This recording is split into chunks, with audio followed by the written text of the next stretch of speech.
جب قرآن پاک کے آپ احکام کو دیکھتے ہیں، جب دین کے احکام کو دیکھتے ہیں، تو پھر پتہ چلتا ہے کہ جب ان سب پہ عمل ہوگا تو پھر غلبہ کیسے ملے گا۔ اب جیسے میں ایک دو چیزیں آپ کو عرض کرتا ہوں کہ ان کو تھوڑا سا ان کی وسعت کے ساتھ آپ ذرا امپلیمنٹ کر کے دیکھیں تو پھر آپ نتیجہ دیکھیں کیا نکلتا ہے۔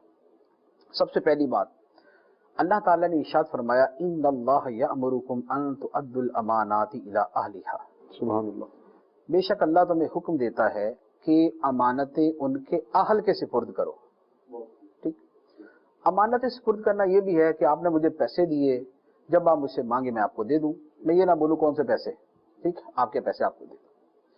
لیکن حدیث مبارک کے اندر اور صحابہ کرام نے اس امانت کے لفظ کی بڑی تفصیل بیان کی ہے۔ فرمایا امانت ہر وہ شے ہے کہ جس کے آپ ذمہ دار ہیں۔ اللہ اللہ۔ امانت صرف پیسے نہیں، امانت ہر وہ شے ہے جس کے آپ ذمہ دار ہیں۔ آپ کے ہاتھ میں اتھارٹی ہے لوگوں کو عہدہ اور منصب دینے کی، تو آپ اہل آدمی کو دیں، کمپیٹنٹ آدمی کو دیں۔ اسی لیے ایک حدیث مبارک کے اندر نبی پاک علیہ الصلوۃ والسلام نے فرمایا اذا وسد الامر الى غیر اہلہ فانتظر الساعہ، اللہ اللہ۔ فرمایا کہ جب کام نا اہلوں کے سپرد کر دیے جائیں گے تو پھر قیامت کا انتظار کرنا۔ اللہ اللہ۔ تو جو بندہ جس عہدے پر رکھنا ہے وہ اہل ہونا چاہیے۔ یہ دین کا حکم ہے، یہ قرآن کا حکم ہے، یہ نبی پاک علیہ السلام کا حکم۔ صحابہ کرام سے زیادہ نیک متقی کون تھا؟ لیکن آپ نے کئی صحابہ کو منع کر دیا کہ یہ ذمہ داری تمہیں نہیں دینی۔ کیوں؟ اس لیے کہ صحابی ہونا اور ہے لیکن کسی ذمہ داری کا اہل ہونا اور چیز ہے۔ میں اگر ایک عالم ہوں، میں ایک عالم ہوں، تو اس کا یہ مطلب یہ تو نہیں ہے کہ آپ مجھے پی آئی اے کے جہاز کا پائلٹ بنا دیں کہ یار ماشاءاللہ مفتی صاحب نے زیادہ جہاز آپ ہی اڑائیے گا۔ ارے بھائی اس کے تقاضے ہی کچھ اور ہے، وہاں پائلٹ ہی کام دے گا، وہاں مفتی صاحب کام نہیں دے سکتے۔ اچھا، لیکن آپ پائلٹ کو مفتی کے منصب پہ بٹھا دیں کہ یار تم تو جہاز بھی اڑاتے ہو، چلو فتویٰ بھی دے دینا، تو حماقت اس سے بڑھ کے اور کیا ہوگی؟ تو کمپیٹنسی کیا ہے؟ اہلیت کیا ہے؟ اہلیت یہ ہے کہ جو بندہ جس کام کو کرنے کی صلاحیت رکھتا ہے وہ کام اسی کے حوالے کرے۔ سبحان اللہ، بہت خوب۔ اسی طریقے سے ہر شعبہ ہے۔ آپ نے اگر ٹرانسپورٹ کا بھی نظام کسی کو دینا ہے تو جو اس کا ماہر ہے، جو اس کا اہل ہے، اسی کو دیں۔ آپ نے ایجوکیشن کا ڈپارٹمنٹ کسی کے حوالے کرنا ہے، جو اس کا اہل ہے اسی کو دیں۔ تو یہ دین کا، قرآن کا، حدیث کا بنیادی حکم ہے کہ آپ منصب اسی کو دیں جو اس منصب کا اہل ہو، منصب اسی کو دیں جو اس منصب کا اہل ہو۔ آپ اس کی ایک مثال لے لیں۔ حضرت یوسف علیہ الصلوۃ والسلام نے بادشاہ سے فرمایا انی حفیظ علیم، کہ میں حفاظت کرنا بھی جانتا ہوں اور میں علم والا بھی ہوں، میں امانت دار بھی ہوں، دیانت دار بھی ہوں۔ بادشاہ نے اپنا جو خزانے کا نظام تھا وہ حضرت یوسف علیہ السلام کے حوالے کیا، تو وہ اگلے وہ 7 سال کے جس میں ساری قوم بھوک سے مر سکتی تھی ساری بچ گئی۔ سبحان اللہ، بہت خوب، کیا خوبصورت۔ لاکھوں کروڑوں زندگیاں، لاکھوں کروڑوں زندگیاں حضرت یوسف علیہ الصلوۃ والسلام کے حسن تدبر اور اہلیت کی وجہ سے بچ گئے۔ تو جو جس کا اہل ہے کام اس کے حوالے کرے۔ آپ نے مثال کے طور پہ وہ ڈیزاسٹر مینجمنٹ، سیلاب آ گئے، طوفان آ گئے، بارشیں ہو گئیں، تو اس وقت جو ساری چیزوں کو سنبھالتے نا، ڈیزاسٹر مینجمنٹ، ڈیزاسٹر مینجمنٹ کا شعبہ اگر آپ کسی اہل آدمی کو دے دیں گے نا تو آپ نے کتنی لاکھوں جانیں بچائیں، کتنے اربوں کھربوں روپے آپ نے بچا لیے۔ لیکن کسی احمق بیوقوف کو دے دیا، ملک تباہ ہو جائے گا، وہ بولے گا اچھا چلو بھی میٹنگ کرتے ہیں سارے مل جل کے نا، اب اس کو حل کرتے ہیں۔ جو اہل آدمی ہوگا وہ پہلے سے سدے باب کرے گا، اس کو پتہ یار بارشیں ہونے والی ہے، سیلاب آنے والے، لہذا دریاؤں کے بند مضبوط کر دیے جائیں اور جہاں پر رکاوٹیں ہیں ہٹا دی جائیں، جو شہروں کے نالے ہیں ان کی صفائی کر دی جائے، اور لوگوں کو اس کے حوالے سے اویئرنس کے لیے ایک مہم چلا دی جائے اور ان کو پہلے طریقے بتا دیے جائیں، اگر آ بھی جائے تو آپ نے کیا کرنا ہے، ٹھیک۔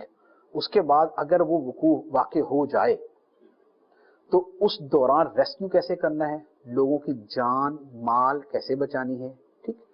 اچھا، ہونے کے بعد گزر گیا تو آئندہ کے لیے پلان کرنا ہے کہ یار اس مرتبہ یہ آیا کیوں، اگر یہ سیلاب آیا، یہ بارشیں ہوئی اور یہ نقصانات ہوئے تو ہوئے کیوں، اس کے پورے اسباب کی فہرست بنائیں گے آپ، پورے اسباب کی فہرست بنا کے آئندہ کے لیے اس کے اوپر اب سے عمل کریں گے، نہ یہ کہ جب سیلاب شروع ہوگا۔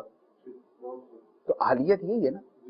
اب آپ نے اہل کے حوالے کیا تو اہل تو پھر یہ ساری چیزوں کو سامنے رکھ کے پہلے سے نظام بنا دے گا اور لاکھوں لوگوں کی جانیں بچائے گا. وہ جو اربوں روپے بعد میں امداد کے طور پہ دینے ہیں وہ ان کے پہلے سے استعمال کر کے ان کی جان مال بچا لے جائیں گے. سبحان اللہ. لیکن اگر نااہل کے ہاتھ میں ہوگا تو ہر مرتبہ یہی ہوگا کہ جیسے سیلاب آیا تو وہ اپنی جناب ایکٹیویٹی شروع کر دے گا, بھاگ دوڑ شروع کر دے گا, ادھر نظر آ ادھر نظر آ, یہ کر وہ کر. تو نتیجہ کیا ہوگا؟ جو مرنے تھے مر گئے, جو مکان گرنے تھے گر گئے, جو مویشی بہنے تھے بہ گئے, جو لوگ ڈوبنے تھے ڈوب گئے.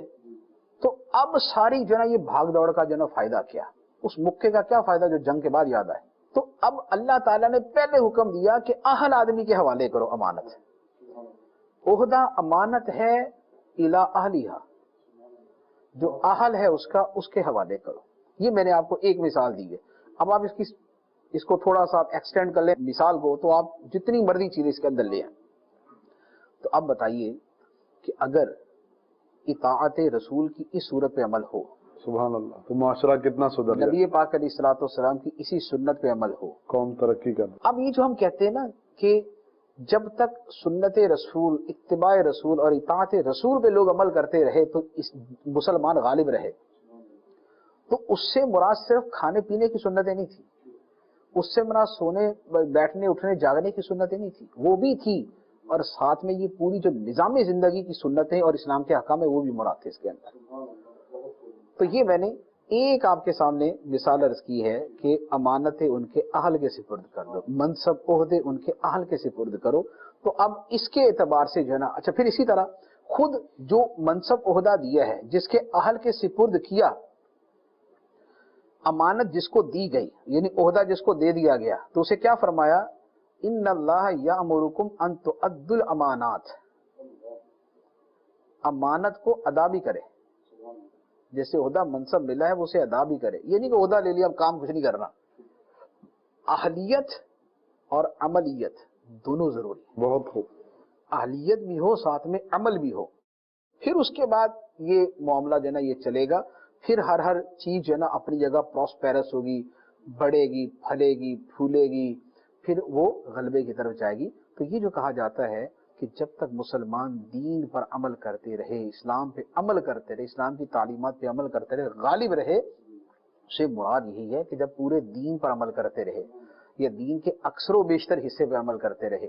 لیکن جب یہ سوچ پروان چڑھ گئی کہ دین گھر کی چار دیواری میں یا مسجد کی چار دیواری میں اور یا قبرستان کی چار دیواری میں, باقی جہاں پر فیصلے کرنے ہیں وہاں دین کا داخلہ ممنوع ہے, اس کے علاوہ باقی جو شعبہ ہے زندگی ہے وہاں پر دین کا داخلہ ممنوع ہے.